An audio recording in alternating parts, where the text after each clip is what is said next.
That fucking story is the craziest. Did you see that Netflix documentary on the Unabomber? No. I didn't.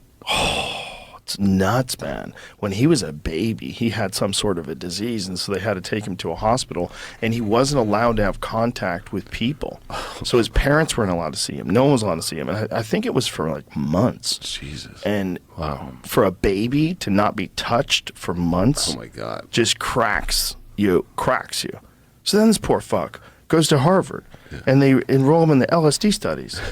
And their goal is to see what like constant humiliation will do to a person while you're dosing them up with LSD. So they're all mean to him, and they're like humiliating him. And then this guy decides to go to Berkeley, become a professor to make enough money so he can kill everyone. Insane, dude. It just goes and lives in the woods. Those LSD experiments are hard to believe. Hard to believe. Yeah. Yeah. Well, I wonder what's going on right now. If they were doing that then, did they just say, well, let's just stop? Yeah. I mean, there's probably experiments that are going on right now that we're going to find out about 20 years from now. Oh, for sure. Absolutely. For sure, right? Oh, yeah. Oh, yeah. There's no way. I was talking to this chick at a party the other day, and she's talking about how she has a house on Shelter Island off of Long Island, and how this really weird animal was fucking with her dog, and she was describing it, and I was like, sounds like the Montauk Monster. It was like, it had like a beak and like wallaby legs, but she I was like, you know, there's that Plum Island like research facility right near where your house is, and she's like, what the fuck are you talking about? It's like, I don't know. I mean, there's this Center for Disease Control has some weird island that they had, you know. Will they do experiments out there? I don't know. I mean, I think it's like a mutant platypus. Bro, imagine if they created an animal and just said, let's just let it loose and see long before people find it. I got a house in South Carolina, and it's like a second home, and I started getting into like looking at like old houses, like old plantation houses, to see like when they would come up for sale, I would go look just to see like what, you know, because I was into the history. And I looked at this one that was on St. Helena Island. It was really, you know, cool. It was a house from 1795. But as I was driving back, I was kind of like with the realtor, I was looking around. I was like, I realized there's this island right next to this place called Morgan Island. Have you heard of this place? No. It's like, you know, 5 miles from where I was just at. It's filled up with rhesus monkeys that all have herpes. Oh, I have heard of this. What? They feed them by like dropping shit from a helicopter. Like What the if fuck you are go you to the talking island, about? you have to like, you know, quarantine for months because there's like these viruses that are just rapidly mutating on the island. Oh my God.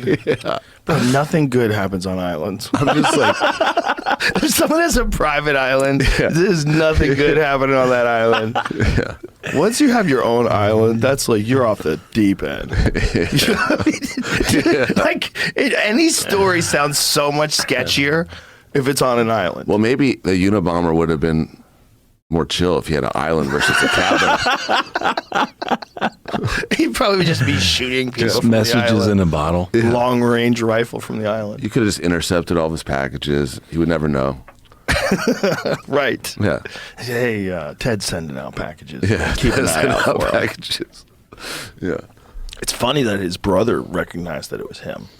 Right. His brother read the manifesto and go, oh, I know who the fuck this is. He must have some like really some vocal tick that just drives his brother, you know, drew like, you know, drove him nuts. And he's like, fuck. Well, his brother was a part of the documentary. His brother Right. recognized what happened to him. You know, that his brother knew about the childhood, the medical issue that he had where they couldn't touch him for months. So his brother knew he was fucked. Well, see, if they chose him to like humiliate on LSD, there must have been someone that they like praised endlessly Right. on LSD, and maybe that's like where That's Manson. That's yeah, exactly. That's where you get the cult leader. That's David Koresh and Manson. Well, they definitely did something with Manson, too. Did you ever read that book, Chaos, by Tom O'Neill? Have you heard of it? I have it, but I haven't read it. I buy a lot of books, so I don't read. It's good on tape if you want to just Yeah. listen to it. Okay, on that's tape, better which makes idea. it way easier. Yeah. It's a bananas book. And the guy who wrote it is my friend's neighbor. So my friend Greg, who I started comedy with, Greg Fitzsimmons, was neighbors with this guy in New York, and then neighbors with him in Venice. And this guy has been writing this one fucking story for 20 years. He got hired to write it as like a anniversary piece on the death of the Manson murders. And as he's writing, he's like, there's so much wrong with the story. And so he goes into this deep investigation of it, and he fucking becomes obsessed for 20 years. This guy can't finish publishing this story. And then it becomes a book and a book deal. And then they bring in an editor, and finally they piece it. He's got enough for another book, he said. But it's all about the CIA. Like, the CIA met Manson when he was in prison. These same guys that met Jack Ruby after he shot Lee Harvey Oswald. And they taught Manson, essentially, how to run a cult. They gave him LSD. They dosed him. They told him, like, many times Manson apparently would not take the LSD, but he would give it to everybody else. And then while they're on acid, he's manipulating them and then turned them into murderers. And the whole plan was just they were trying to attack the anti-war movement.